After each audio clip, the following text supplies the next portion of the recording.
오늘 이 말씀은 원래는 그 로밤의 악정이 이렇게 되는데 소제목으로는 반짝 성공이 위험하다는 겁니다. 반짝 성공을 가지고 유혹이 돼서 만족하게 되면은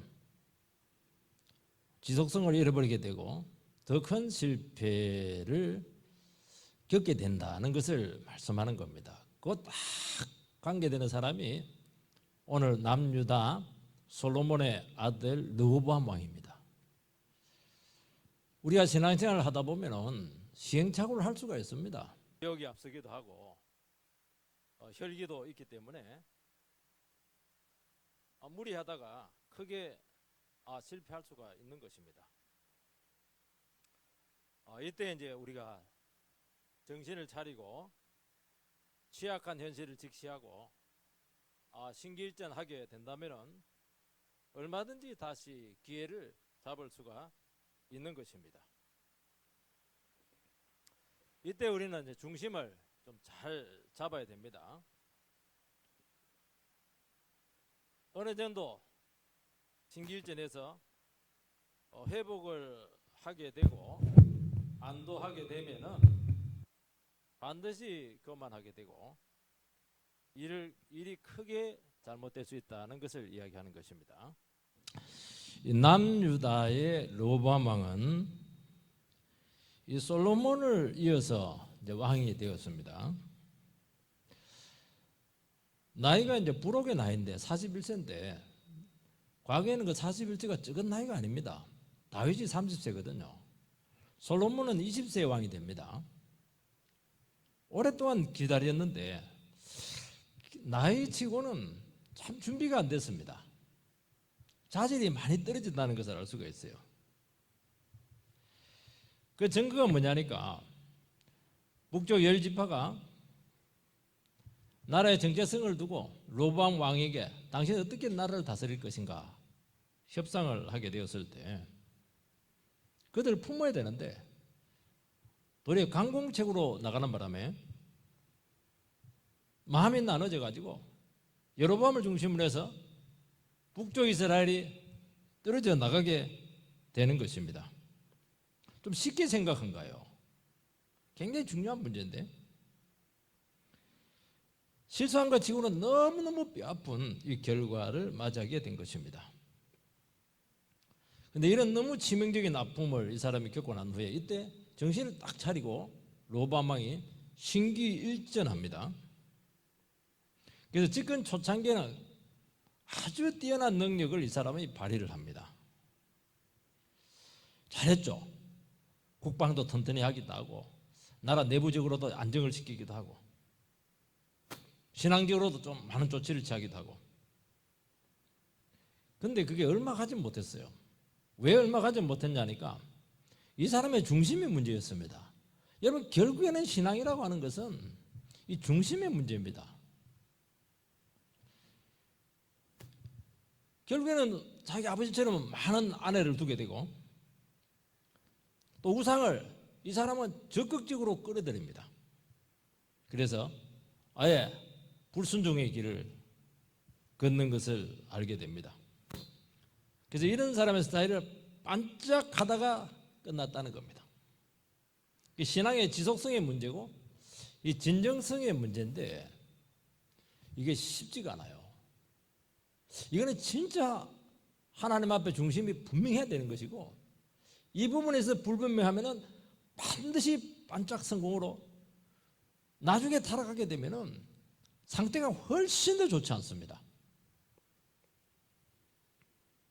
그는 나이가 결코 적지 않은데도 불구하고 무능했어요. 어리석었습니다. 신앙적으로 견고하지 못했다는 것을 알 수가 있어요. 중심의 문제라는 것입니다. 오늘 말씀에 보면 뭐라고 아주 안 좋은 표현을 하니까 조상들보다 뛰어나게 악한 일을 했다. 세상에 선한 일을 해도 유분수인데 조상들보다 뛰어나게 그냥 악한 일을 한 게 아니에요. 너무 뛰어나게 못된 일을 했다는 겁니다. 그거는 너무 부끄러운 평가입니다. 못돼도 너무 못했다는 거예요. 이런 평가를 내렸는데 이 사람이 나쁜 사람이 아니에요. 사람이 좋은 사람입니다. 근데 중심이 분명치가 않았어요. 중심이 분명치 않으면 어떻게 되느냐? 상황이 안 좋아하기 때문에 결국에는 휘둘립니다. 휘둘려서 망하는 겁니다. 우리는 본문을 다루기 전에 로보암 왕이 처한 그 처지를 좀 살펴볼 필요가 있습니다. 그는 이스라엘의 최고의 전성기를 구가했던, 그리고 가장 강력하고 번영을 누렸던 솔로몬의 후계자입니다. 아버지가 너무 뛰어나면 그 다음은 굉장히 힘들어요. 왜냐하면 늘 가려 있거든요. 차범근이가 너무 뛰어나니까 차두리가 막 맥을 못 쳤던 거예요. 이게 솔로몬의 성공은 너무 화려했지만은 너무나 깊은 그늘을 이스라엘에게 심어두게 된 것입니다. 이게 문제였어요. 요즘 중국이 지투반열이다 이렇게 해서 막강한 경제력을 과시를 해서 세계를 중국으로 재편을 하려고 했는데 뜻대로 안 돼요. 왜냐하면 중국이 급성장을 하는 과정을 통해서 너무 깊은 그늘을 만들어 놨기 때문이죠. 인권 문제예요. 계속 공격당하거든요. 빈부격차가 심상치가 않아요. 요즘은 코로나 지는지다 이렇게 해서 그래서 소수민족을 막 탄압을 하고 민주화 이런 부분들이 있어서 심각한 잔재가 있는 겁니다. 이 문제였어요. 솔로몬은 너무 뛰어난데 너무 깊은 그늘을 가리게 된 것은 그 이유는 딱 하나입니다. 처음에 잘하다가 중반전부터 하나님의 말씀을 떠났기 때문이죠. 그 그늘을 우리가 지우지 않게 하기 위해서는 한 가지 방법밖에 없어요. 다윗의 방법입니다. 처음에도 말씀이요, 중간에도 말씀이요, 마지막도 말씀입니다. 그러면 그늘이 없어요. 그리고 아주 위대한 유산을 후손들에게 물려줄 수가 있습니다. 우리가 삶에도 마찬가지입니다. 처음부터 끝까지 말씀을 쭉 가면은 진짜 축복을 물려줄 수가 있는데, 내가 이제 10년 동안 40대 내가 그때 방황했다, 그런 그 10년이 그 후손들에게 깊은 그늘을 남기는 것을 알 수가 있어요. 절대로 어디 가지 않습니다. 로보암은 아버지의 영광이 너무 컸어요. 건축 토목 사역으로 백성들의 불만이 잔뜩 쌓였습니다. 나라를 너무너무 크게 키워놨어요. 그러면 그걸 유지를 해야 되는데 그 후임자 로보암이 영향이 안 되는데 그걸 어떻게 유지를 할 수가 있겠습니까? 막대한 세금을 거둬야 되기 때문에. 저는 로보암이 왜 강공책으로 나갔는가? 물론 소장파들의 의견을 들었다고 하지만은 현실이 그들 말 들어줘가지고 나라가 유지가 안 되기 때문에 그렇게 한 겁니다. 그 부담을 고스란히 떠안게 된 것입니다. 결국에는 열지파와의 협상이 잘못되어서 나라가 두 조각이 나게 되는 바람에 경제적으로, 군사적으로, 현실적으로 아주 취약한 처지에 빠지게 된 것을 알 수가 있습니다. 왜냐하면 열지파가 떨어져 나가니까 남은 한두 지파 가지고 지금 나라를 꾸려가야 되는 것입니다. 이때 로보암은 현실을 직시를 하고 그 문제를 수습을 해나갑니다. 그리고 국방을 견고히 하고 변방을 건설을 하고 내부적으로 지금 얼마나 어수선하겠습니까? 안정을 다지는 것입니다. 여러분, 나라가 아무리 작아도요, 그 나라가 정예화되면 절대로 함부로 건드릴 수가 없습니다. 나라가 망하는 것은 분열 때문에 되게 망해요. 나라가 작아도요, 싱가포르처럼 아주 견고하면 쉽게 건드릴 수 없어요. 북쪽 열지파가 떨어져 나갔는데 싸워야 되겠다.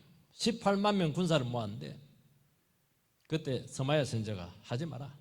이 일은 여호와께로부터 나왔기 때문에 네가 스스로 통일을 이루기 위해서 그렇게 하지 말라는 겁니다. 내전의 위험이 있었기 때문이죠. 그런데 이때 로보암 왕은 그 선지자의 말을 순종을 합니다. 그래서 나라가 더 망가지잖아요. 북쪽에 있는 레위인들, 제사장들이 정통성이 있는 남유다로 대그남하하는 바람에 나라는 작아졌는데 영적으로는 굉장히 견고해진 것을 알 수가 있습니다. 그래서 역대기야 11장 12장 말씀을 살펴보면은 경건한 무리들이 3년 동안 왕을 도왔다. 그리고 예배 우선시하는 삶을 살았다는 것이 나옵니다. 이게 굉장히 잘한 거예요. 이게 딱 3년. 우리나라가 6.25 때 종교의 자유를 찾아서 북한에 있는 우리나라는 남쪽은 그때는 굉장히 신앙적으로 취약했죠. 부흥은 북쪽에서 다 일어났어요. 평양 이런 원산 이런 중심으로 굉장한 부흥이 나타나게 되었는데 그때 종교의 자유를 찾아서 한 20-30만 명이 내려옵니다. 북한에 있는 그 기독교인들이 엘리트들이에요. 이 사람들이 기술자들이고 의식 있는 사람들이거든요. 그 사람들이 남쪽으로 내려오는 바람에 이 한국에 남쪽에 큰 부흥이 일어나게 되었고 근대화에 지대한 공헌을 끼쳤다는 것을 알 수가 있습니다. 여러분, 나라가 잘 되려면 물리적인 힘만으로는 안 돼요. 반드시 어떤 정신이 있어야 되고 영적인 능력이 뒷받침되어야 지속성을 가지게 되는 것이고 부패하지 않고 계속적인 가치 의미를 가지면서 그것을 해낼 수 있는 지속력이 생기는 것입니다. 로밤 왕은 이런 현실적인 조치들을 취해왔는데 대단히 지혜로웠습니다. 그런데 이 로밤 왕은 근본적인 문제 해결을 취하지 못했다는 것을 알 수가 있어요. 3년 정도는 영적으로 아주 뛰어난 제사장들, 레위인들, 신앙적으로 아주 돈독한 사람들이 그를 딱 받쳐줬기 때문에 잘 견뎌왔는데 3년 딱 지나고 나서 다시 말씀에서 벗어나게 되고 솔로몬보다 더 우상 숭배를 하게 되었던 것입니다. 로밤 입장에서 살펴보면은 로밤은 너무 시대를 좀 잘못 타고났고 또 아버지가 너무 큰 인물입니다. 그리고 아버지가 들여놓은 그 안 좋은 잔재들을 그대로 그는 떠안을 수밖에 없게 되었고 그것 때문에 많은 안 좋은 일이 그에게 생기게 되었습니다. 이것을 어떻게 처리해야 되는가 하는 것은 로보암에게서는 너무나 큰 숙제였고 과중한 짐이었습니다. 그렇지만은 이때 하나님 말씀과 신앙으로 나아갈 수 있는 아주 좋은 기회가 온 것이죠. 왜냐하니까 현실적으로는 너무 취약하게 되었고 약화되었지만은 영적인 자산은 훨씬 더 강했습니다. 그러니까 강점으로 무엇을 살아라고 하지 않습니까? 유다에게 최고의 강점이 뭐예요? 영적인 자산이잖아요. 그 영적인 자산을 잘 살려야 된다는 것입니다. 그런데 그는 그렇게 하지 않고 어느 정도 수습이 되고 좀 안정이 되니까 딴짓을 해요. 아버지한테 배운 그대로 합니다. 아버지처럼 아내를 많이 두고 아버지가 얼마나 세상 영광을 취하고 비즈니스를 많이 했습니까? 그걸 포기하지 못하는 것입니다. 맛을 봤거든요. 지금 나라가 완전히 망한 것과 똑같습니다. 그러면 어떻게 해야 됩니까? 자기 자신과 나라를 바닥에 있을 때, 망가졌을 때 철저히 계획할 수 있는 아주 좋은 기회가 온 것입니다. 솔로몬이 해놓은 그 영광스러운 그 나라, 겉으로 뭐 화려한 그 나라는 로밤의 힘으로는 절대로 계획이 안 돼요. 하나님께서 확 축소시키고 망가뜨리고 이렇게 하니까 어차피 망가졌으니까 이제는 뭐 볼단 다 봤다. 이제 하나님의 말씀으로 내가 새롭게 나라를 세워야 되겠다. 얼마나 좋은 기회입니까? 그런데 급한 불이 딱 꺼지고 어느 정도 안정이 되고 숨을 쉴만 하니까 원래 모습으로 돌아가게 된 것입니다. 여러분, 우리 인생에서 위기라든지 큰 실패라고 하는 것은 그 자체로 아픔이에요. 그러면 그 실패 가운데서 자칫하면 무조건 재기해서 일어나야 되겠다. 회복만이 목적이 돼서는 큰일 나는 거예요. 이게 어차피 망한 겁니다. 이때는 하나님께서는 우리들로 하여금 하나님 말씀으로 스스로를 개조하라는 것입니다.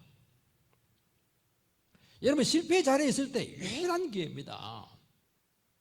여러분, 실패의 자리에 있다고 해서 사람들이 바뀌는 것 아니거든요. 더 못되지는 사람 많아요. 고난 당하고 나서 다 악한 사람 많거든요. 그렇지만 우리 예수 믿는 사람들은 실패했을 때 하나님께서 영적인 자산을 많이 줘요. 갈 데가 없으니까 교회 가야 되고, 말씀 볼 수 있는 시간도 많고, 나를 돌아볼 수 있고 기도할 수 있는 시간 너무 많잖아요. 그걸 잘 써야죠. 이때 영적으로 내 자신을 완전히 개조할 수 있는 유일한 기회가 사실은 온 것입니다. 그러면 어떻게 해야 됩니까? 어차피 망했다. 다 내려놓고 믿음으로 새롭게 시작할 수 있는 겁니다. 잘 나가면 그게 되겠습니까? 절대로 안 되는 거예요. 이게 내가 지금 준비 부족했구나. 내가 지금 참 갖추어진 것이 없구나. 나는 빨리 성공하고 싶은데, 나는 빨리 잘 되고 싶은데 하나님께서는 그걸 허락하지 않았구나. 그걸 인정하는 거예요. 그 바닥에서 다시 그 자리에서 시작하는 것입니다. 그래서 한 번의 실패라고 하는 것은 백신하고 똑같습니다. 백신 맞으면은 백신 안 맞고 나중에 큰 병 걸려서 죽는 것보다는 미리 백신 맞고 면역력이 생겨가지고 끝까지 건강하게 사는 게 100배 낫거든요. 그래서 보약입니다. 이것은 생각에 따라서는 굉장히 좋은 것이죠. 그래서 우리는 우리 삶을 살아가고 신앙생활을 해나가시고 이렇게 하실 때 빨리 안정을 취해야 되겠다, 빨리 성공해야 되겠다, 그게 중요한 게 아니라는 거예요. 그건 따라오는 것입니다. 우리가 진리의 말씀으로 우리 자신들을 재무장하기만 한다면 하나님께서는 기회는 얼마든지 주십니다. 하나님은 힘이 없어서 우리에게 축복을 못 주는 게 아니에요. 우리가 지금 무장이 안 돼 있는 겁니다. 받을 그릇이 안 돼 있는 거예요. 그걸 만들라는 것입니다. 여러분, 로보암에게도 기회는 있었어요. 21절 말씀을 보면은 솔로몬의 아들 르호보암은 유다 왕이 되었으니 르호보암이 왕위에 오를 때 나이 41세라 여호와께서 자기 이름을 두시려고 이스라엘 모든 지파 가운데서 택하신 성읍 예루살렘에서 17년을 다스리니라. 그 어머니의 이름은 나아마요 암몬 사람이더라. 르호보암은 41세 왕이 되었습니다. 오래오래 기다렸습니다. 굳이 모친 이름을 여기서 언급을 하는 것은 21절에도 언급을 하고 마지막 절 31절에도 언급을 합니다. 이것은 그 모친이 암몬 출신이라고 하는 것이 신앙적으로 그에게 부정적인 영향을 끼쳤다는 것을 안팎으로 싸고 있는 거예요. 지금 아마 나아마라고 하는 그 어머니의 이름이 기록된 것을 보면은 르호보암이 왕이 되는데 상당한 도움이 되었다는 것을 알 수가 있습니다. 여기서 뭐 여호와께서 자기 이름을 두시려고 이스라엘 모든 지파 가운데서 택하신 성읍 예루살렘. 예루살렘이라고 하는 그 수도를 소개를 하는데 길게 소개를 하고 있습니다. 그 예루살렘이라고 하는 도성은 일반 도시라든지 서울 같은 일반 수도가 아니라는 거예요. 하나님의 도성이고 성전이 있는 곳입니다. 예루살렘은 규모는 작을지 모르겠지만 인구는 작을지 몰라도 그 가치는 무한대라는 겁니다. 그리고 예루살렘에는 하나님의 도성이기 때문에 진짜 제대로 믿으려고 하는 진정한 신앙인들이 거기에 많이 모여 있습니다. 북이스라엘은 모든 면에서 5배에서 10배 정도 남유다를 압도했지만은 결정적인 한계가 있었게 되었는데 예루살렘과 성전이 그들에게는 없다는 겁니다. 그게 극복이 안 돼요. 그래서 그것 때문에 북이스라엘이 망합니다. 여로보암 왕이 그거 극복하려고 딴짓하다가 나라 말아먹은 거예요. 그렇게 그게 크다는 겁니다. 그리고 르호보암에게는 강력한 정통성이 있었습니다. 그 정통성이 뭐냐니까 그는 다윗 후손이에요. 이것은 엄청난 혜택이고 기회입니다. 여러분, 다윗 자손이라고 하는 것은 하나님하고 약속이 되어 있습니다. 무슨 약속이 되어 있냐니까, 아무리 백성들이 배교를 하고 우상 숭배를 할지라도 다윗 후손 왕 네 혼자 정신 차리고 죽으라고 하나님 말씀 의지하고 가면은 반드시 그 나라 지켜주고 너도 지켜주고 그 나라의 부흥을 주겠다. 이것이 약속입니다. 백성들이 아무리 믿는 생활을 잘하고 이렇게 해도 네가 그냥 하나님 말씀 버리고 우상 숭배하면 네가 인생 채찍으로 때리겠다는 겁니다. 그래서 다윗 자손이 믿음을 하지 않으면 하나님께서 어떤 왕보다도 더 내리칩니다. 때리십니다. 우리는 크리스찬들이고 우리는 성령의 기름 부음을 받은 사람들입니다. 우리는 다윗 자손이에요. 영적으로. 이것은 대단한 덕권이고 기회고 영광입니다. 그 책임이 있는 거예요. 무슨 책임이 있습니까? 우리는 현실적으로 다 잃어버려도 아무리 인생 밑바닥에 있을지라도 약속의 말씀만 붙잡기만 하면 무조건 지켜주시고 축복을 주시고 일어서게 하시고 부흥을 주신다 하는 것이 포함되어 있는 것입니다. 아무리 많이 가지고 있고 세상에 성공했을지라도 하나님의 약속을 버리게 되면 인생 채찍으로 때립니다. 하나님이 때리면 막 엄청나게 아프다는 거예요. 하나님께서 로보암을 때리는데 진짜 막 동네북처럼 때립니다. 이게. 근데 내가 정신 딱 차리고 하나님 말씀 앞에 서기만 하면은 다른 거는 아무 문제가 안 된다는 거예요. 이걸 못 믿으면 절대로 주님 앞에서 우리 인정받지 못합니다. 그래서 하나님께서 열지파를 딱 잘라가지고 너는 어차피 영향이 안 된다. 열지파를 딱 잘라가지고 딱 그렇게 분리해낸 것은 로밤 너에게 생각에 따라서는 신앙적으로 훨씬 유리하다는 겁니다. 그러니까 나라가 크니까 신경 쓸 일이 너무 많은데 어차피 다 떨어져 나가지 않았냐. 신경 쓰지 마라. 다른 거 붙잡거나 신경 쓰지 말고 너는 지금부터 하나님만 바라보라는 거예요. 이게. 그래서 하나님께서는 유다의 정체성을 분명하게 해주셨다는 것을 알 수가 있습니다. 붙여놓으면 팍 썩어버리거든요. 확 잘라버렸어요. 그래서 우상을 버리고 거룩을 위해서 네가 죄와 싸우기만 한다면 네처럼 축복받기에 좋은 위치에 있는 사람이 없다는 거예요. 얼마나 감사합니까? 우리는 막 큰 교회, 엄청 이름 있는 교회, 그런데 생각하는데 안 그래요. 그 중요치가 않아요. 우리가 영적으로 강건하게만 하면 우리 한 분 한 분들이 진짜 축복받기에 좋은 위치에 있다는 것을 반드시 믿으시기 바랍니다. 여러분, 인생의 불행을 통해서 우리가 하나님을 제대로 바라본다게 한다면 눈에 보이는 현실적인 손실이 결코 문제가 되지 않습니다. 우리는 그것 때문에 힘들어하거든요. 우리는 현실적인 조건 때문에 원하는 사업도 못하고 원하는 인생길도 걸어가지 못했어요. 좀 더 나은 사회적인 위치에 갈 수도 있는데도 불구하고 현실적인 부족 때문에 많은 아픔을 가지고 있고 장벽을 겪고 있는 것입니다. 그러나 우리가 하나님을 제대로 바라보기만 한다면 진짜 그래요. 전혀 아쉬운 게 없습니다. 억울한 게 없어요. 하나님을 모르니까 억울한 겁니다. 하나님을 제대로 못 만나니까 상처받았다고 이런 얘기를 하는 거예요. 여러분, 자기 인생 최고의 기회가 될 수 있습니다. 내가 망했기 때문에, 내가 원하는 대로 하지 않았기 때문에 하나님을 발견했다. 다 가진 것 아니겠습니까? 최고의 기회가 왔다는 거예요, 이게. 그러니까 로보암은 어차피 망한 겁니다. 열지파를 통치 시작하기도 전에 안전자리에서 싹 잃어버렸어요. 그런데 눈에 보이는 열지파는 잃었는데 역적으로 딱 보면은 핵심은 다 있어요.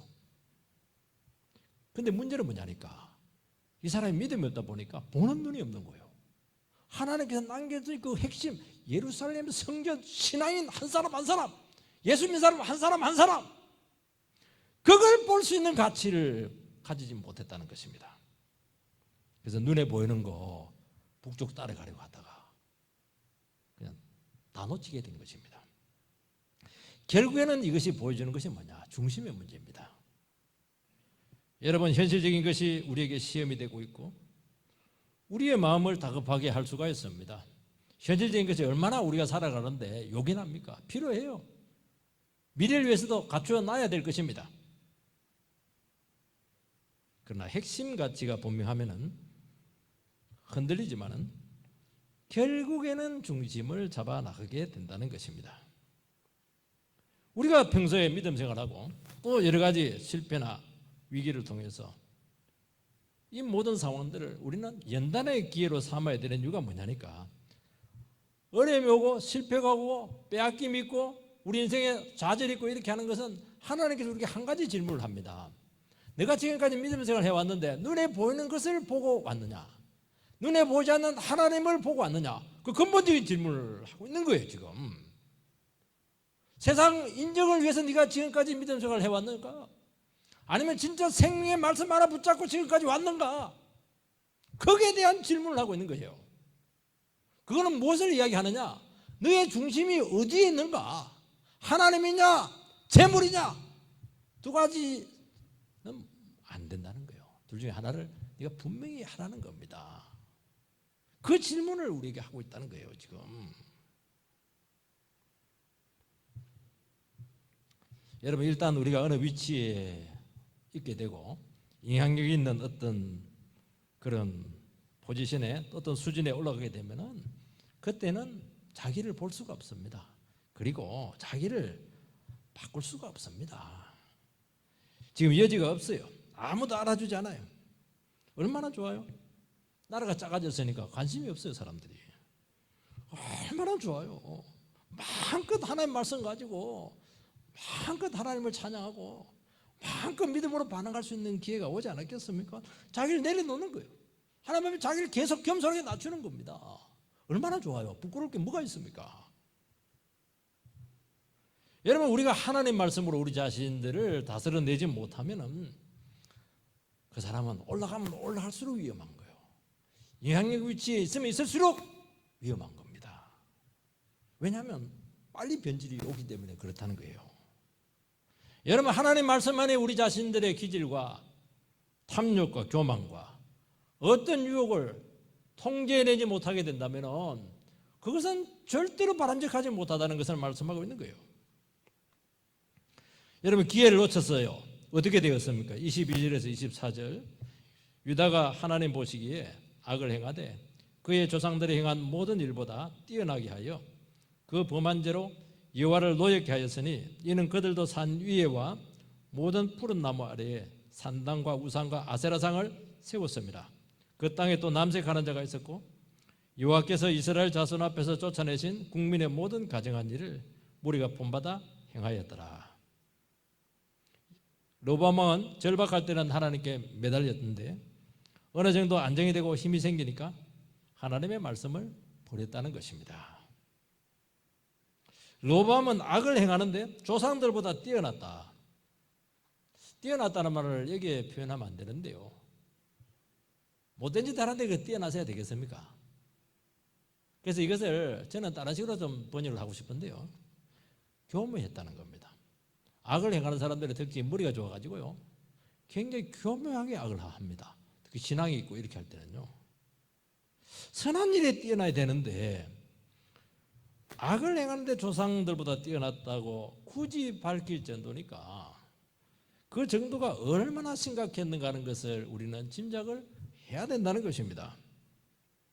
여러분, 솔로몬은 나라를 지키기 위해서 백성들을 잘 살도록 하기 위해서 결혼 동맹을 맺었고 군사 동맹, 외교 동맹을 맺었어요. 외국 공주들을 자꾸 끌어들이니까 공주들이 외롭잖아요. 그래서 이방 우상을 그냥 섬기게 하지 않을 수가 없는 거예요. 허용을 하다 보니까 이스라엘 유다 안에, 이스라엘 안에 외국의 우상들이 막 가득 차게 되었습니다.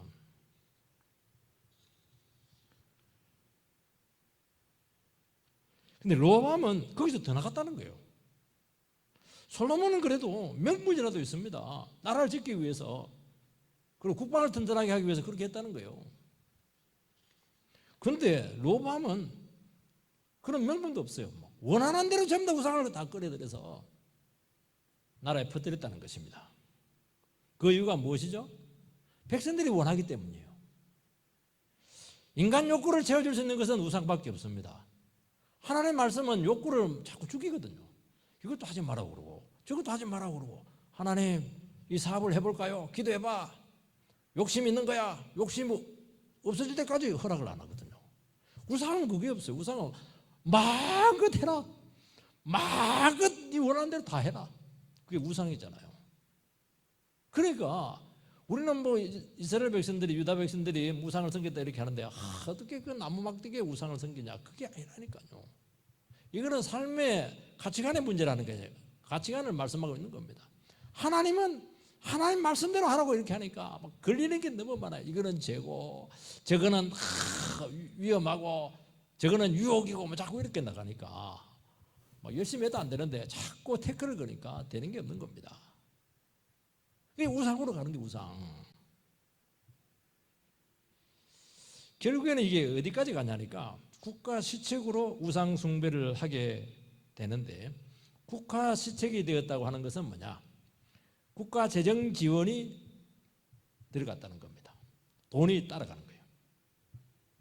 그러면서 우상 숭배 합법성을 주게 되는데, 그때부터 사람들의 하나님의 말씀으로 욕망을 덮어놔야 되는데, 합법적으로 국가에서 이게 장려를 지키니까 우상이 독버섯처럼 그냥 사회를 급격하게 부패시켰다는 것을 지금 말씀하고 있는 거예요.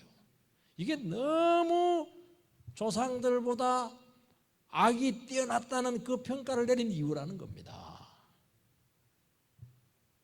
오늘도 우리나라에도 보면 재정지원이 가서는 안 되는 곳에 국가에서 그걸 막 장려를 하고 막 돈을 대주고 이렇게 하는 거예요. 돈을 안 주면 안 되게 돼 있거든요. 왜냐하면 다 돈이 들어가야 되기 때문에 그렇게 하는 겁니다. 어떻게 문화라는 이름으로 그렇게 하는 겁니다. 막 돈을 받고 이렇게 하는 거예요. 인권이라고 하는 이름으로, 계획이라는 이름으로 통치님에 맞고 권력 유지에 도움이 되면은 막 지원을 합니다. 하나님 말씀을 외치고 정의를 주장하고 이 나라를 지켜야 되고 이 나라를 정말 후손들에게 잘 물려줘야 되고, 그런 소리 하지 말라는 거예요. 국가 정책을 비판하면 지원은커녕 억압을 합니다. 이게 무섭다는 거예요. 이게. 진리는 항상 옳고 그름을 이야기합니다. 그리고 반드시 죄를 이야기합니다. 보이지 않는 그 죄를 이야기하는 거예요. 그리고 정의와 비정의를 따집니다. 그 따진다고 하는 것은 나중에 책임을 묻겠다는 것입니다.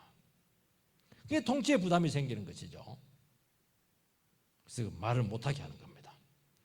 우상은 말초적인 인간 욕구를 만족시킴으로써 맹목적인 지지를 끌어낼 수가 있습니다. 나중에 책임은 누가 질지 절대로 그 사람들은 책임 안 져요. 요즘 동성애 축제나 반기독교적인 이데올로기 단체 집중 지원이 이루어지고 있습니다. 이거는요 얼마나 위험한가 하면은, 이거는 나라의 건강과 관계가 되고 정체성과 관계되는 것이니까 나라를 근본에서부터 허물어뜨리는 것입니다. 이거에 대해서 우리는 정말 경각심을 가져야 된다는 겁니다. 유다 곳곳에 지금 산당을 세우고 있습니다.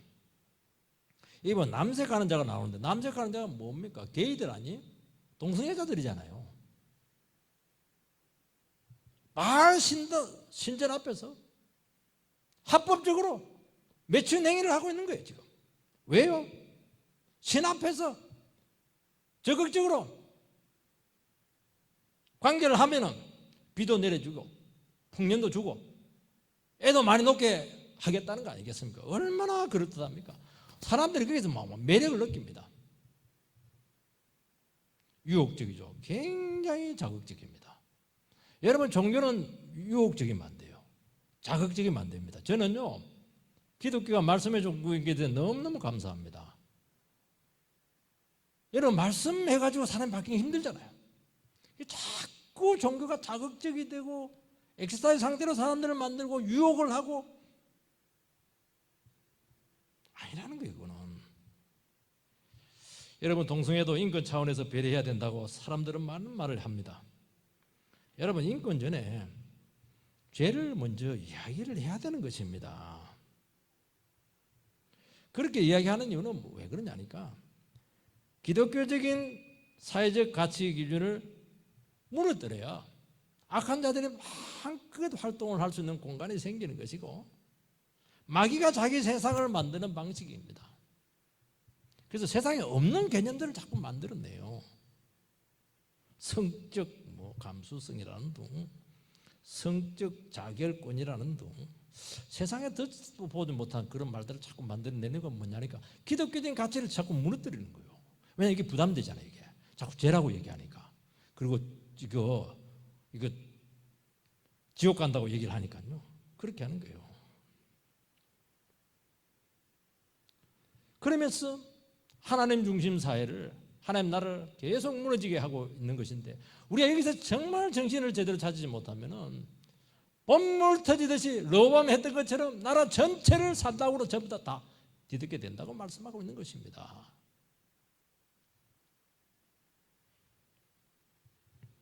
오늘 돈이면 몸도 팔고 영혼도 팔 수가 있습니다. 출세를 위해서 얼마든지 정교를 벌일 수가 있습니다. 이게 뭐냐? 현대판 바알 우상입니다. 얼마나 충동적인지 몰라요. 이 자극적인 세상 문화가 신앙을 완전히 버리게 하고 청년 청소년들이 막 교회를 떠나게 되는 것입니다. 그 맛을 한번 맛보리면요, 누가 하나님의 말씀 듣고 있습니까? 딱딱하게.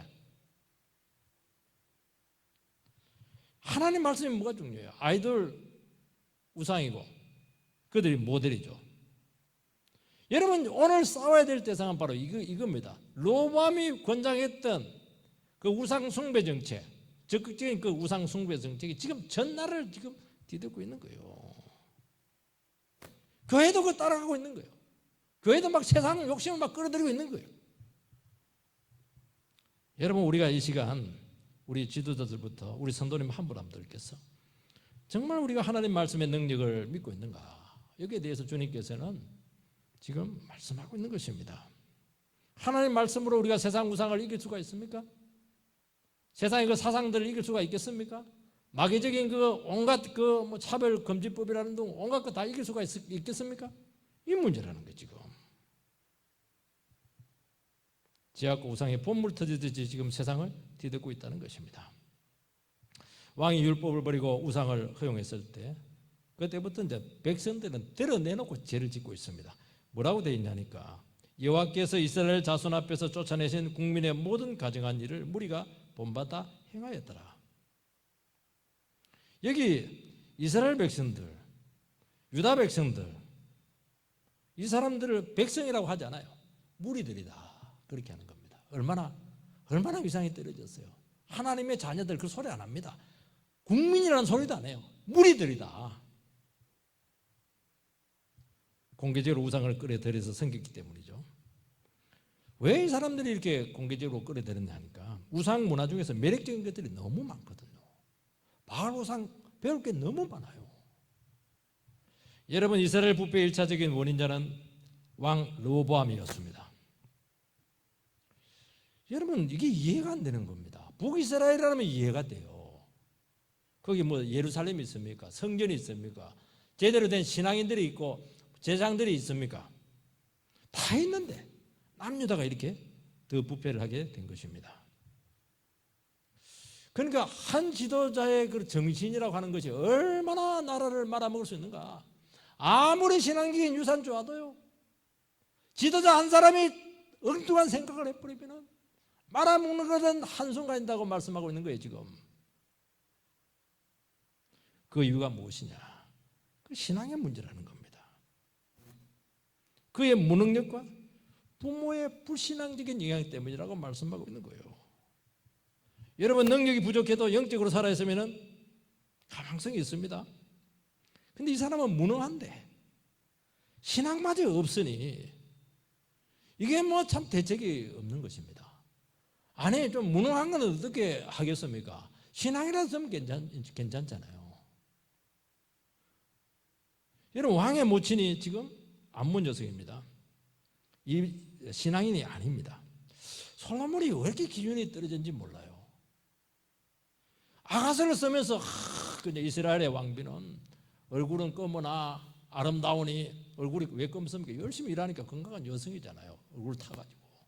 신앙적으로 건강한 여성들인데 자기가 아가서는 그렇게 성경에 써놓고는 자기는 그런 여성을 원치 않았어요. 어떤 여성? 외모가 반반한 여성, 성적으로 아주 매력적인 여성. 그 여성이 나아마잖아요. 이 나아마.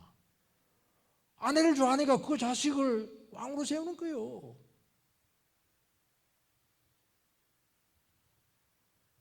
여러분, 이스라엘의 그 모든 자녀 신앙은 목의 라인입니다.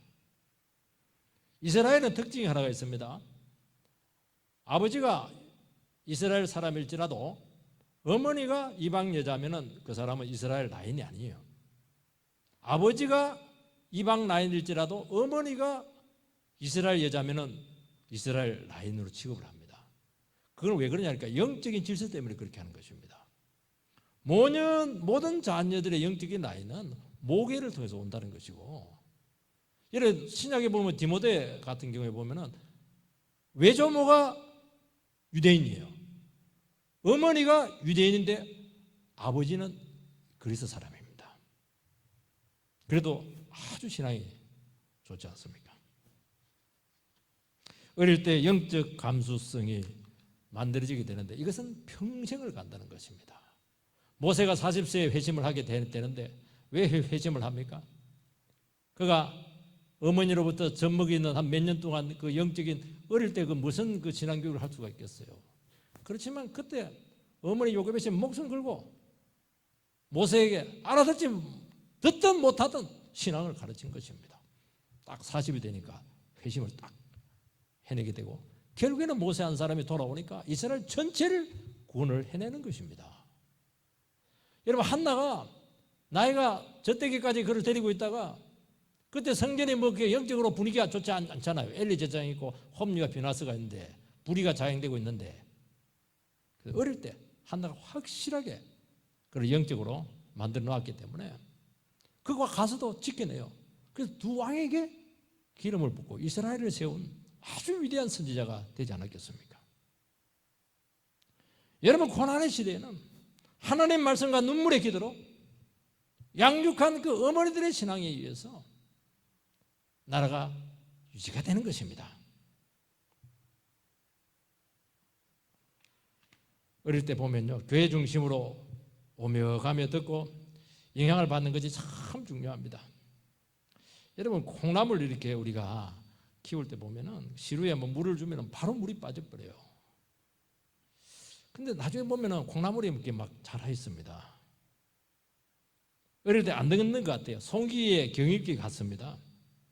저들에게 무슨 생각이 있겠는가? 무의미한 것 같은데 오며 가며 막 장난도 치고 예배 드릴 때 예배도 안 드리기도 하고 그냥 선생님 괴롭히고 그렇게 하는데 가랑비에 옷 젖는다고. 결국은 이들이요, 영적으로 한번 딱 붙잡히면요, 사람이요 완전히 달라지게 되는 것입니다. 바로 이것을 해야 된다는 거예요. 우리가 다시 한번 우리가 후손 세대들에게 있어서 우리가 어떤 영적인 위치에 있는가 하는 것을 알게 되고, 정말 밑 빠진 덕에 물 붓기처럼 하나님의 말씀으로 그들을 계속 먹여야 될 뿐만 아니라 계속 설득을 해서 아무리 세상 가더라도 따라가가지고 붙잡아서 우리 미래 세대를 준비해야 될 거룩한 책임이 우리 모두에게 있을 줄 주의 이름으로 축원드립니다.